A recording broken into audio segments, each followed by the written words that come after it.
الشيطان الرجيم بسم الله الرحمن الرحيم ولقد آتينا لقمان الحكمة أن اشكر لله ومن يشكر فإنما يشكر لنفسه ومن كفر فإن الله غني حميد صدق اللہ العظیم۔ سورۃ لقمان کی ایک آیت تلاوت کی گئی ہے۔ اس سورت کا نام سورۃ لقمان ہے، جو حضرت لقمان علیہ السلام کے نام سے رکھی گئی ہے۔ حضرت لقمان علیہ السلام وہ عظیم انسان تھے جنہوں نے 4000 پیغمبروں کی زیارت کی اور 4000 پیغمبروں کی صحبت میں رہے، ان سے تعلیمات حاصل کی، اور حضرت لقمان علیہ السلام نے 4000 انبیاء کی تعلیمات کا خلاصہ 8 چیزوں میں بیان کیا۔ حضرت لقمان علیہ السلام نے پہلی نصیحت یہ فرمایا جب تم دسترخوان پر بیٹھے ہو تو اپنے حلق کی حفاظت کرو۔ اس نصیحت کے 2 مطلب علماء نے لکھے ہیں۔ پہلا مطلب یہ ہے کہ اپنے حلق کی حفاظت کرو، مطلب جب دسترخوان پر بیٹھے ہو تو زیادہ نہ کھاؤ، اس لیے کہ حد سے زیادہ کھانے سے انسان کا معدہ خراب ہوتا ہے۔ جب معدہ خراب ہوتا ہے تو انسان کے اندر سستی، کاہلی اور جسم میں باقی امراض بھی پیدا ہوتے ہیں۔ اس وجہ سے ہماری شریعت بھی یہی کہتی ہے، جب تم کھانا کھانے کے لیے بیٹھو تو پیٹ کے 3 حصے کرو، 1 حصہ کھانے کے لیے، 1 حصہ پانی کے لیے اور 1 حصہ سانس لینے کے لیے۔ اور حضرت حکیم الامت مولانا اشرف علی تھانوی رحمۃ اللہ علیہ نے یوں ارشاد فرمایا، جب کھانا کھا رہے ہو اور تھوڑی سی بھوک ابھی باقی رہ گئی ہو تو کھانا چھوڑ دیں۔ اگر بندہ ایسا کرے گا تو وہ زیادہ کھانے والوں میں اس کا شمار نہیں ہوگا۔ اور مفتی تقی عثمانی صاحب رحمۃ اللہ علیہ یوں ارشاد فرماتے ہیں کہ زیادہ کھانے والا بندہ کب شمار ہوتا ہے اور تھوڑا کھانے والا کب شمار ہوتا ہے؟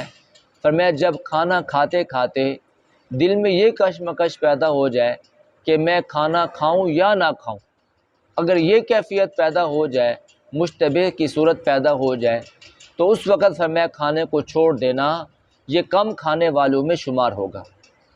بہرحال اگر لقمان علیہ السلام کی نصیحت کا ایک مطلب یہ ہے کہ حد سے زیادہ نہ کھایا جائے۔ جو بندہ حد سے زیادہ کھاتا ہے اس کا معدے پر اثر پڑتا ہے اور معدے کی وجہ سے جسم میں اور بیماریاں پیدا ہوتی ہیں۔ کم کھانے والے کے جسم میں زیادہ بیماریاں پیدا نہیں ہوتی۔ اور اس نصیحت کا ایک مطلب یوں بیان کیا ہے کہ اپنے حلق کی حفاظت کرو، مطلب تمہارے حلق سے حرام لقمہ بھی نہ اترے، اس لیے کہ حرام کھانے کے بڑے نقصانات ہیں۔ پہلا نقصان یہ ہے کہ انسان کی دعا قبول نہیں ہوتی۔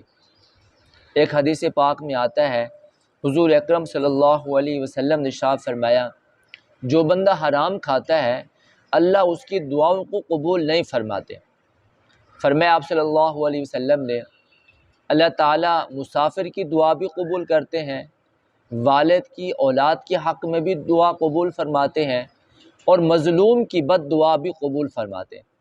لیکن اگر یہ تینوں شخص حرام کھاتے ہوں تو پھر اللہ ان تینوں کی دعاؤں کو قبول نہیں فرماتے۔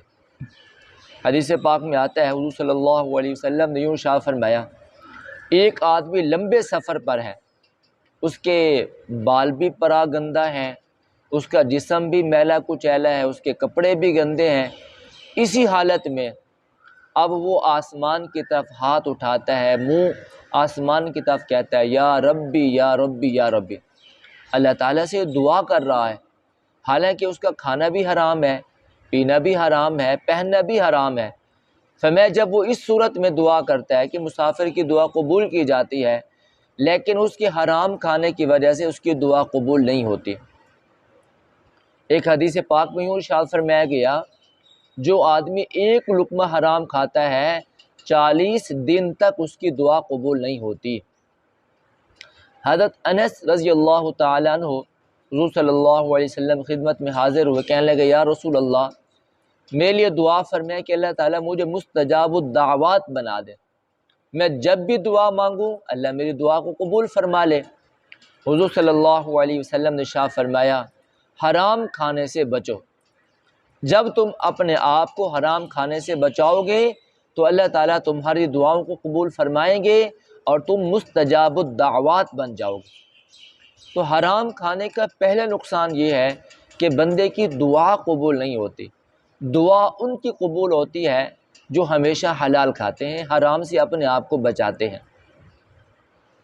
اور حرام کھانے کا ایک نقصان یہ بھی ہے کہ بندے کے اعمال قبول نہیں ہوتے۔ حدیث پاک میں آتا ہے سرکار دو عالم صلی اللہ علیہ وسلم نے ارشاد فرمایا قیامت کے دن ایک آدمی آئے گا جس کی نیکیاں تہامہ پہاڑ کے برابر ہوں گی۔ تہامہ بہت بڑا پہاڑ ہے، اس کے برابر اس کی نیکیاں ہوں گی، اس کی نمازیں بھی ہوں گی، حج بھی ہوں گے اور روزے بھی ہوں گے، زکوٰۃ بھی ادا کی ہوگی، لیکن اس کا کھانا پینا حرام کا ہوگا تو اللہ تعالیٰ باقی عبادات بھی اس کی قبول نہیں فرمائیں گے۔ نماز بھی قبول نہیں ہوگی، روزہ بھی قبول نہیں ہوگا، زکوٰۃ بھی قبول نہیں ہوگی اور حج بھی قبول نہیں ہوگا۔ وجہ کیا؟ کہ اس کا کھانا پینا سب حرام کا۔ تو حرام کھانے کا دوسرا نقصان یہ ہے کہ بندے کے دیگر اعمال بھی قبول نہیں ہوتے۔ اور حرام کھانے کا ایک نقصان یہ بھی ہے کہ بندے کو قبر کے اندر شدید عذاب ہوگا۔ حضرت علی بن مدینی رحمۃ اللہ علیہ ارشاد فرماتے ہیں کہ میرا معمول تھا ہمیشہ قبرستان جانے کا اپنے والد کی قبر پر۔ 27 رمضان المبارک کی شب تھی تو میں قبرستان چلا گیا، میں اپنے والد کی قبر پر بیٹھا ہوا تھا، ساتھ میں ایک دوسری قبر بھی تھی، وہاں سے ایسی آواز آ رہی تھی جیسے کڑھانے کی آواز ہوتی ہے، جیسے کسی کو تکلیف ہو رہی ہوتی ہے۔ تو میں اس قبر پر بیٹھا رہا، جیسے ہی صبح ہوتی گئی آواز بھی کم ہوتی گئی۔ تو میں بڑے تجسس میں بڑا پریشان کہ آخر کیا وجہ، اس قبر والے کو کیوں عذاب ہو رہی ہے؟ تو ایک شخص وہاں سے گزر ہوا، میں نے پوچھا بتاؤ یہ کس کی قبر ہے؟ تو اس نے مجھے بتایا ہمارے فلاں پڑوسی کی قبر ہے۔ تو جب میں نے فلاں کا نام سنا تو میرے دل میں یہ خیال آیا، تو وہ تو بڑے نیک تھے، بڑے عابد و زاہد انسان تھے، لیکن ادھر عذاب قبر کو دیکھتا ہوں تو میرے پاؤں سے زمین نکل جاتی ہے۔ تو میں اس تجسس میں، اس خیال میں اٹھا کہ معلوم تو کروں آخر اس کا کون سا گناہ تھا کہ اس کو قبر میں عذاب ہو رہا ہے۔ تو میں اس کے گھر میں پہنچا، اس کی گھر والی سے پوچھا تو اس نے مجھے بتایا اصل میں تو یہ بڑے نیک تھے، عابد بھی تھے، زاہد بھی تھے، بڑے عبادات کرتے تھے، بڑی صفات تھی، لیکن اس کے اندر ایک گناہ تھا، اور وہ یہ گناہ تھا یہ سود کا مال کھاتا تھا۔ پر میں اس کا آخری وقت جب آیا، جب یہ بوڑھا ہو گیا، اس کی اولاد نہیں تھی، تو اس نے سوچا میں کیا کروں۔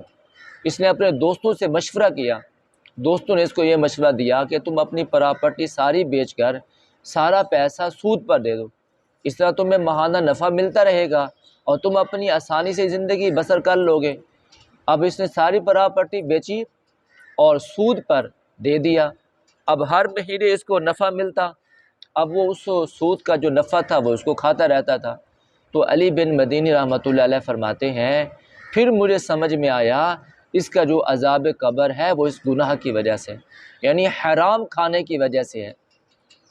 حضرت یوسف بن ارطاط رحمۃ اللہ علیہ ایک بزرگ تھے، وہ فرمایا کرتے تھے جب کوئی نوجوان عبادت میں مصروف ہوتا ہے، بڑی لمبی لمبی عبادتیں اور ریاضتیں کرنا شروع کر دیتا ہے، تو شیطان اپنے چیلوں کو کہتا ہے دیکھو اس کا کھانا پینا کس طرح کا ہے، اگر اس کا کھانا پینا حرام کا ہے تو تمہیں اس کے پیچھے جانے کی ضرورت نہیں ہے، تمہیں اس پر محنت کرنے کی ضرورت نہیں ہے۔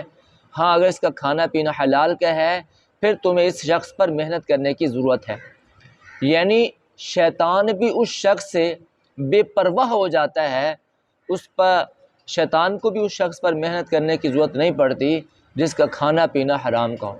اس لیے کہ شیطان بھی سمجھتا ہے اس کا کھانا پینا پہننا حرام کا ہے، اس کی عبادت قبول نہیں ہوگی، اور جب اس کی عبادت قبول نہیں ہوگی تو اس شخص کو کوئی فائدہ نہیں ہوگا، جب فائدہ نہیں ہوگا تو مجھے بھی محنت کرنے کی ضرورت نہیں ہے۔ بہرحال حضرت لقمان علیہ السلام ایک عظیم انسان تھے، دانا انسان تھے، 4000 پیغمبروں کی صحبت میں رہے، ان سے تعلیمات حاصل کی، ان کی تعلیمات کا خلاصہ آپ نے 8 نصیحتوں میں کیا ہے۔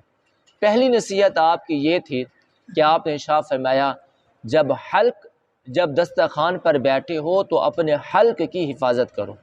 اس کا ایک یہی مطلب ہے نصیحت کا کہ حد سے زیادہ نہ کھایا جائے، حد سے زیادہ کھانے سے بندے کا معدہ خراب ہوتا ہے، جسم میں امراض پیدا ہوتے ہیں زیادہ کھانے سے۔ اور دوسرا اس نصیحت کا یہ مطلب ہے کہ اپنے حلق کی حفاظت کریں، مطلب اپنے آپ کو حرام کھانے سے بچائیں۔ دعا کریں اللہ تعالیٰ سے، اللہ تعالیٰ ہمیں حضرت لقمان علیہ السلام کی اس نصیحت پر عمل کرنے کی توفیق عطا فرمائے۔